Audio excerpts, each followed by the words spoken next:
যা চিনো না, শুনো না, তার কোনো চরিত্র নাই, আখলাক নাই, তার কোনো ইজ্জত নাই, আব্রু নাই। নর্তকীর আবার ইজ্জত কি, সম্মান কি? তো বেহায়া, বেপর্দা, অসভ্য নারী, তাকে দেখে দেখে সুস্থ সবল একটা সুন্দর জীবন যে যুবক নষ্ট করে দেয়, তোর চাইতে বড় আহাম্মক আর কে হইতে পারে? বেউকুফ,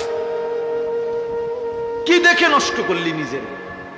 একটা বাজে, নোংরা, একটা দুশ্চরিত্রা নারীকে দেখে দেখে, যে নারী সারা পৃথিবীর জন্য নিজের ছবি ছেড়ে দিছে, এর কোনো লজ্জা শরম আছে কিছু? তাহলে এর চাইতে নিকৃষ্ট, অসভ্য আর কেউ হইতে পারে?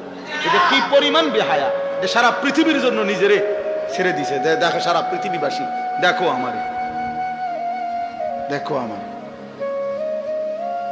পৃথিবীতে কোনো যুগেই, কোনো কালেই অসভ্যতা, বেহায়াপনা, অশ্লীলতা কোনো কালেই কারো কাছে, কোনো ধর্মাবলম্বীদের কাছেই পছন্দনীয় না, পছন্দনীয় না। আফসোসের বিষয়। এই জন্য বাপ আমার, বন্ধু আমার, আমরা প্রত্যেকেই মনের চাহিদার বিরোধিতা করে আল্লাহর কোরআন এবং রাসূলের সুন্নাহ মতো চললে আমাদের আখিরাত নিশ্চিত।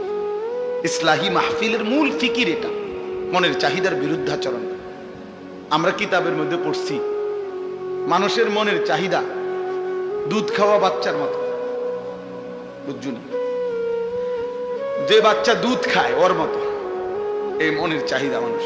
মানে কি? মানে হইলো, মানে আছে সুন্দর ব্যাখ্যা।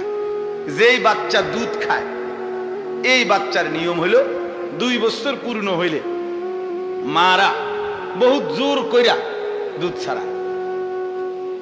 বুঝেন নাই?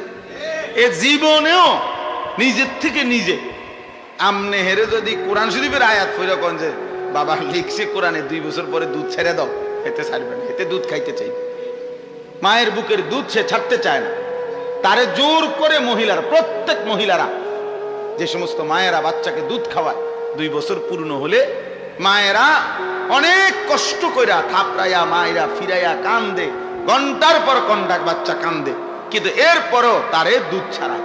মানে এইটা মা যদি কষ্ট করে দুধ না ছাড়ায়, তাতে তারে যদি ছেড়ে দেয় এমনি এটার উপরে যে নিজে নিজে ছেড়ে দিব, তাইলে এতে দুধ খাওয়া ছাড়বে না, আরো বড় হইলেও ছাড়বে না, মায়ের বুকের দুধ ছাড়বে না। তো এইটারে বলে আর কি বুজুর্গরা, যে মানুষের মনের চাহিদাটাও এই দুধের বাচ্চার মতো। অর্থাৎ জোর করে যদি আপনি মনের চাহিদা না সরান, তা আপনি যদি ছাইরা দেন, তো এই মনের চাহিদা আপনার জাহান্নামে নিয়া তারপরে থামবে, জাহান্নামে পৌঁছাইয়া যাবে। নফস তোমারে জাহান্নামে পৌঁছাই দিবে দোস্ত। একজন নারী দেখে তুমি থেমে যাবে না, না, এবার দেখতেই থাকবা, দেখতেই থাকবা, দেখতেই থাকবা। এই জন্য নেশাখোর, মদখোর যারা, গোটা সাগর যদি মদ বানায়া দেয় হারামখোরের, এরপরও তৃপ্তি হয় না। দেখেন যারা মদখোর, নেশাখোর, গাঁজাখোর, ফুট্টাখোর, বাবাখোর, ডাইলখোর, হারামখোর, এগুলো লানত তার উপরে।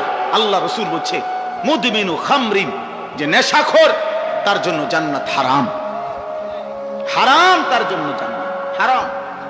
নবীজি বলছে শবে বরাতের রাতে, যে রাতে আল্লাহ তাআলা কোটি কোটি বান্দাকে মাফ করে দেয়, সেই পবিত্র বরকতময় রাতেও এই নেশাখোরকে আল্লাহ মাফ করেন, মাফ করেন। জন্য যুবক, 1 ফোঁটা নেশার সাথে যদি কারো সম্পর্ক থাকে, রহম করো নিজের উপরে, ছেড়ে দাও।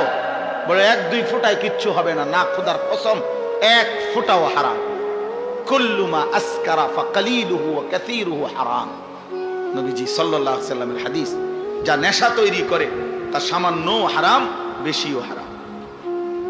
পেশাবের 1 ফোঁটা খেয়ে দেখো, পায়খানার 1 ফোঁটা, এক সামান্য পায়খানা খেয়ে দাও, সামান্যই তো এটা।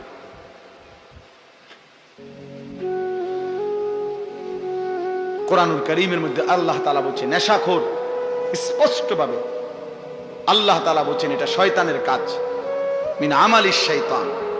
আর শয়তান তোমাদেরকে কি চায়? মদ এবং জুয়ার মাধ্যমে